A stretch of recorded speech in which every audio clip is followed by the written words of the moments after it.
Dear Lord, we thank you tonight for the opportunity to be together with friends and family. We thank you for this gorgeous day and the chance for all of us to laugh, dance, maybe shed a few tears. We ask that you enter our hearts tonight and just allow us to be present in the moment, to take a break from our cell phones and just to truly enjoy being together with everyone that is here tonight, because all of us were picked by David and Caitlin to spend this day with them and to enjoy it with them. We also ask that for those who are not with us tonight, we ask that you let their presence be known and that we know that they are with us too. And we are thankful for everything that we get to enjoy tonight. Amen.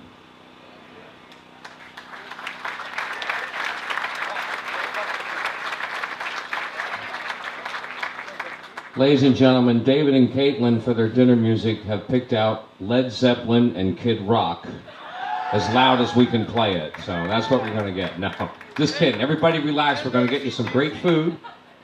And before we get things started, while they're still out there working, there must be 20 of them, maybe 25. Folks here from O'Neill's Catering. I don't know if they can hear me over there, but we need to give these people a round of applause. They are outstanding. You guys from O'Neill's, take a bow. Take a bow. You deserve it. For the first time in 20-some years, Justified won the Triple Crown. So that's something for Davey and Katie to remember the rest of their life. Yeah, you got it. How's everybody doing tonight? Very good. Dave, Caitlin. Dave, is it crazy? Did you ever think that the Eagles would win the Super Bowl and it wouldn't even be the best thing to happen to you this year? Alright, I can see everybody wants to drink and dance and whatnot, so unlike one of Dave's Facebook rants, I'll try to keep this short.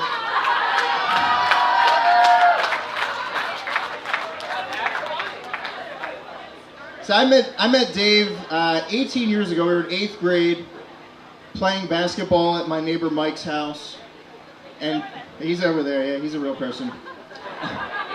And Dave showed up with a mop of hair and a jump shot that made Markelle Fultz look like Ray Allen.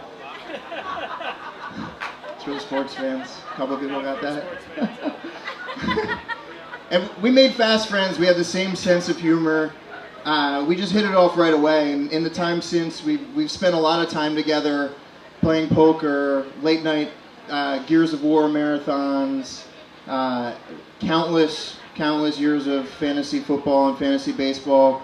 And over all that time that I've spent with Dave, there's one thing I can say about him with confidence. Dave Agnoni is the most stubborn human being on planet Earth. Like Dave requires arguments like the rest of us require oxygen. Like he could not live without doing it. Like there's nobody in my life that I've spent more time debating with, and I'm not even a Republican. There's no fight too small for him to have either. Like he will argue about our country's foreign policy with the same passion and vigor that he will argue about whether or not Deshaun Jackson was an elite wide receiver. They're all the same to him. But the personality traits that make Dave such a pain in the ass are also, deep down, the things that I admire about him the most. He's a passionate person. He cares about the world around him, and he wants to make an impact. He will fight for the things that he loves and for the people that he loves and cares about. And that's what makes him a great friend. Kate, Dave is going to be more dedicated to you than he was to pulling off a Joker costume for Halloween for 5 years after it could be considered cool.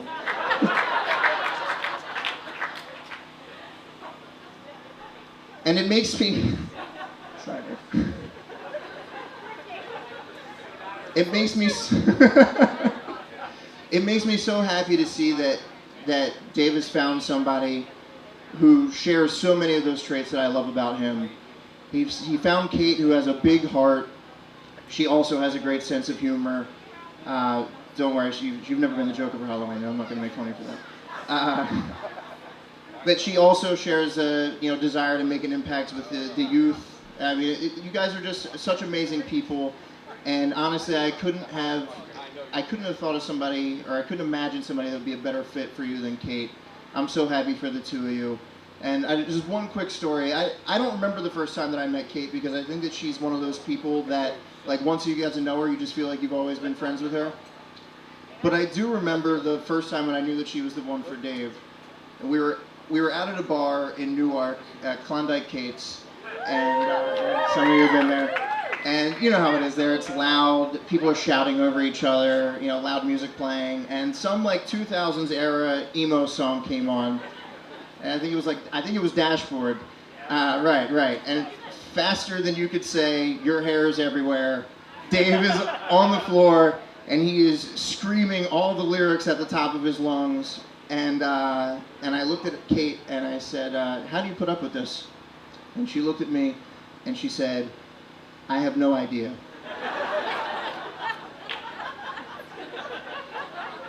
But she said it with a smile on her face and a look in her eye that told me that her and I had something in common, which is that we both love Dave for reasons that we could not possibly put into words.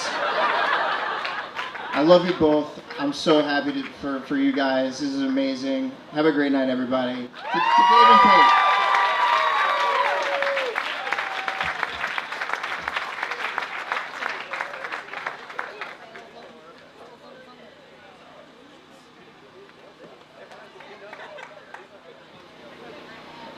I just wanted to take a few minutes to brag about my little brother.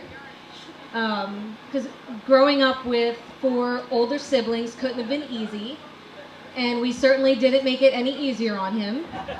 At the house that David grew up in, we would play in the woods, and in the winter the creek would freeze over, and we'd want to cross it, but we were never sure if the middle was fully frozen, so we always sent David out first. He was the tester to make sure it was good for the rest of us.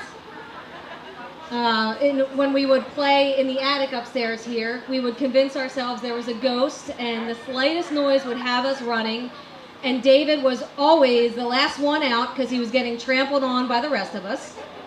Thanks, Will.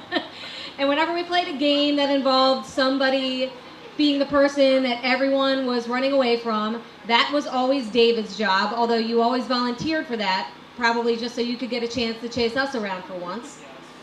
But David and Caitlin, you guys have been there for us through one of the hardest times in our life when we lost our mom. You guys walked through that with us every step of the way.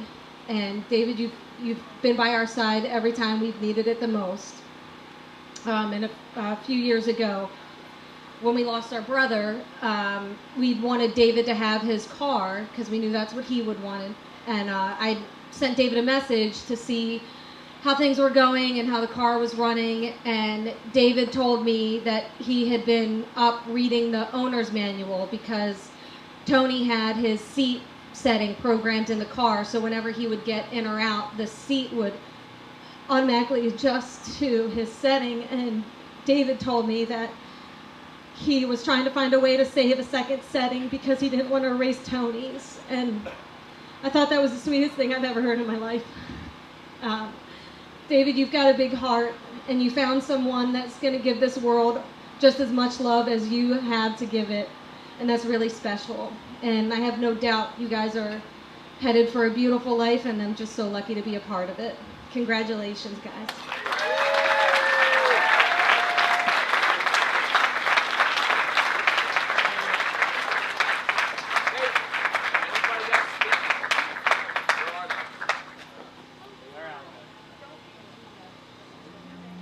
Hello everyone.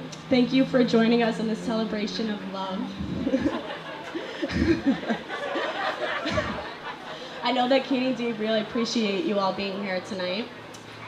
So anyway, for those of you who don't know, I'm Shannon. I'm the youngest and the best looking sister.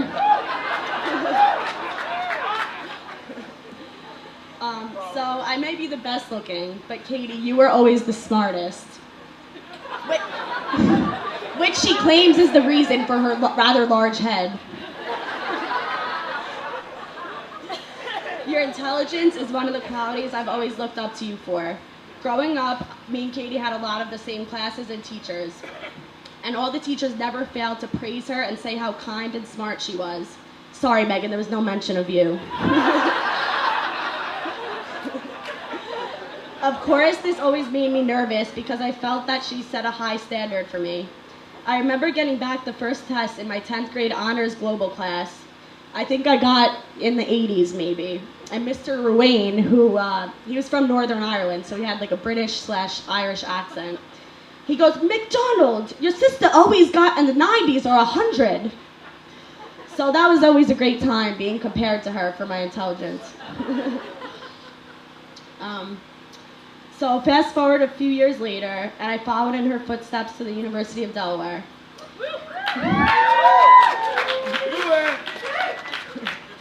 I remember thinking, well, if my genius sister went here, then it must be a pretty good school.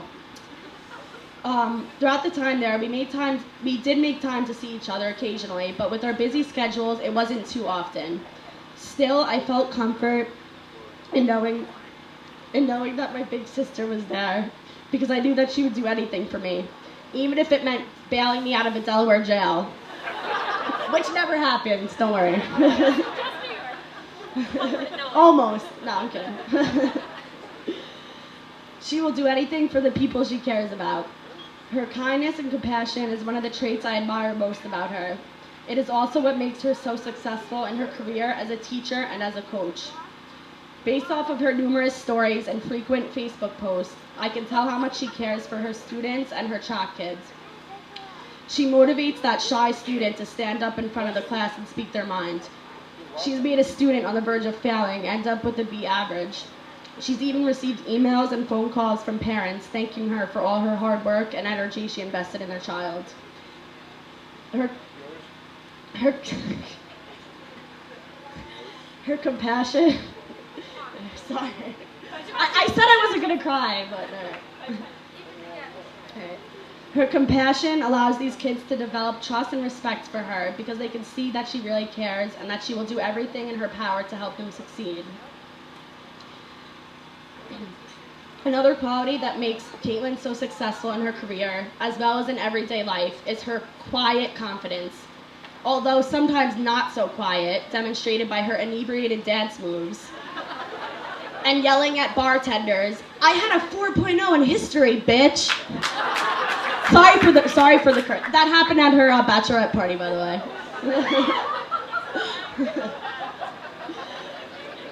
Katie is one of the most confident people I know.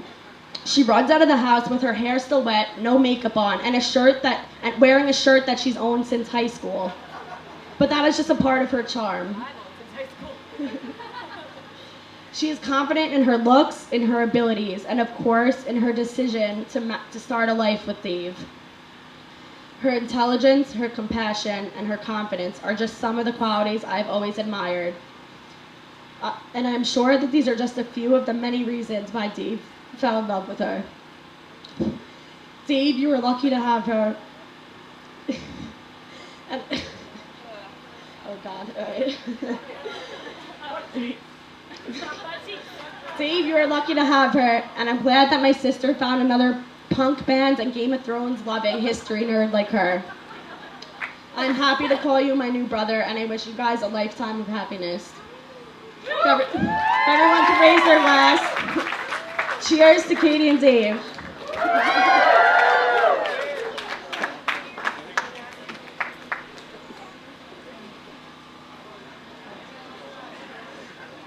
Hi everyone, I'm Megan, Caitlin's older sister, and I'm not so thrilled that I don't have any liquid courage for this speech, but here it goes anyway.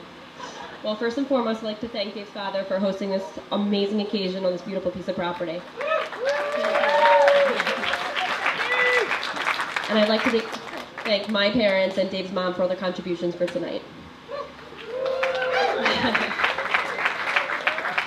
So, like I mentioned, I'm Kate's older and wiser sister. See, I got some sort of characteristic trait that's above and beyond the two of them, I guess, besides intelligence and beauty. However, I have always admired and looked up to her in a lot of ways.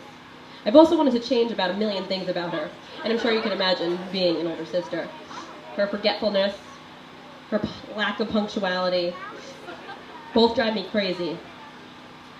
But the things that happen to make our family laugh, and yet has drove me and my other sister, Shannon, absolutely nuts, is her lack of style. Now you may say, lack of style? What does that mean? Look at her tonight. I mean, I have to admit, Kate, you look amazing. And yes, she picked out the dress all on her own. No help from her sisters. Good job, Kate. And Dave, you're looking dapper yourself. So anyways, yes. Kate doesn't always have the best track record when it comes to wearing clothes that match. She doesn't quite grasp the concept of, no, you cannot wear sneakers with every single outfit that you're wearing, including dresses. Now, I have to admit, oh, sorry. Now, if anything were to happen, oh, sorry, I'm losing my space.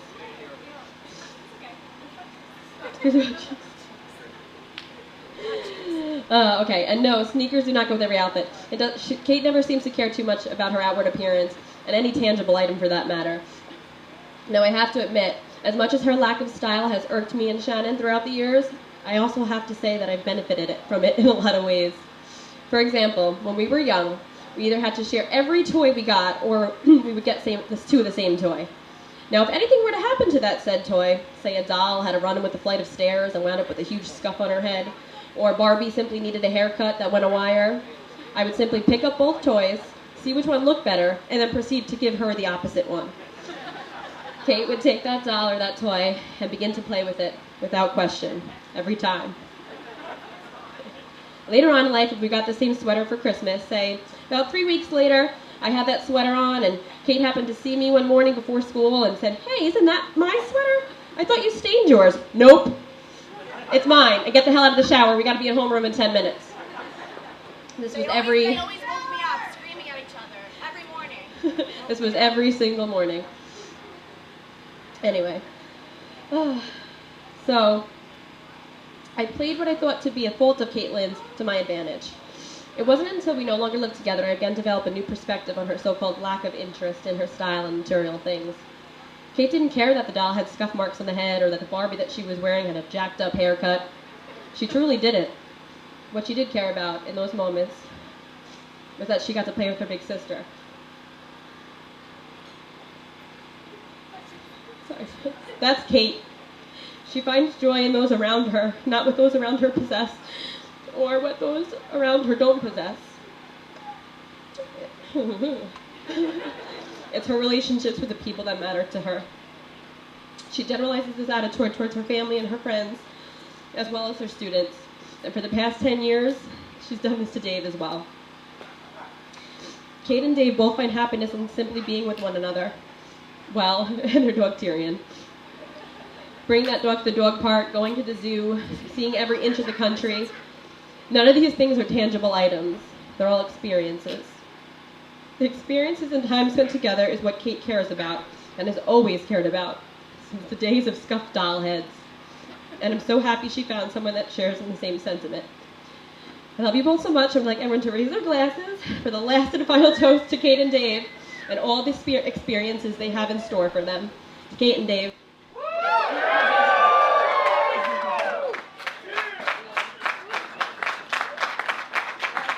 Let's get drunk!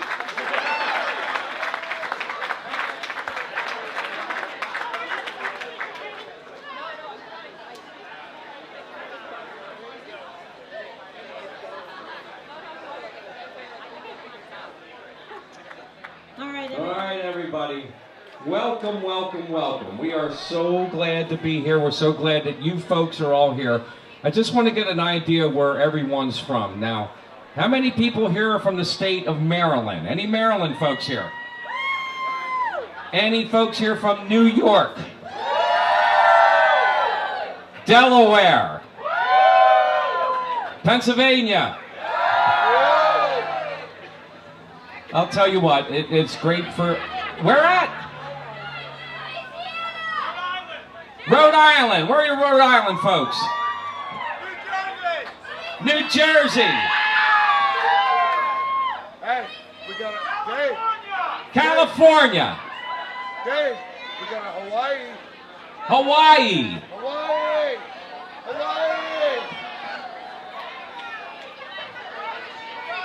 We're going to take care of a couple announcements and then we are going to party.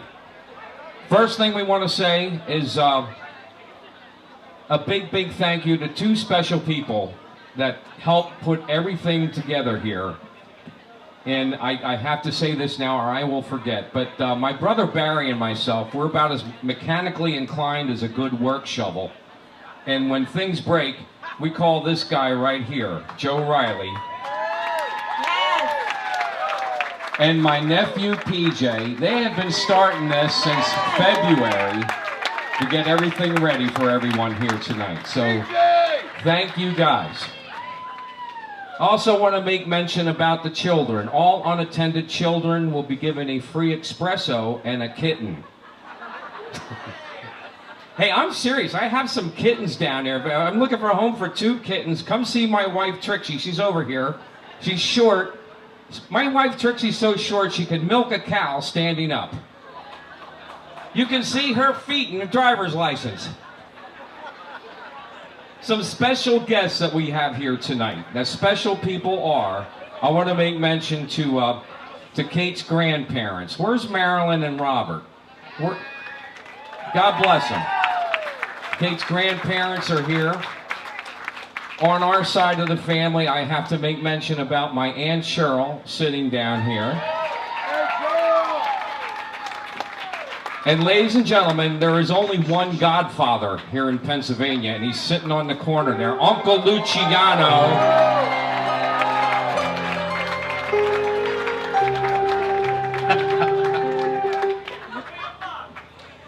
I want to tell you a little bit about the band. We're called Teacher's Pet. Normally, every weekend, Lauren, Bob, and myself, we're all out playing all over the place. My daughter Ashley here used to sing in the band, and then all of a sudden she started having babies and moved to Baltimore, Maryland. So it kind of messed things up. But behind me, for the first time ever, is our maestro, Marty Mellinger, one of the finest piano players, keyboard players in the world. I'm not kidding you. And about the young ladies up here, my daughter Ashley and Lauren, you guys can go home and put on American Idol, America's Got Talent, and you're not going to hear anybody better than you're going to hear tonight. And that's a guarantee. So that's it. My brother Barry, the Hatchet, has the #1 man cave in America, voted by ESPN. He is up on the hill. He'll take you up and show you the man cave. However, if you are a Redskin, Giant, or Cowboy fan, you may not come back down off the hill. That's my warning to you. Ladies and gentlemen, let's get this thing rolling. We are going to feature my daughter Ashley. Bob, kick me in. We're going to get going here, and our first song is a classic dance song that everybody can get up here and dance nice and slow together. So let's see if we can get the whole tent up here dancing for this song. We want to fill the dance floor, Bobby.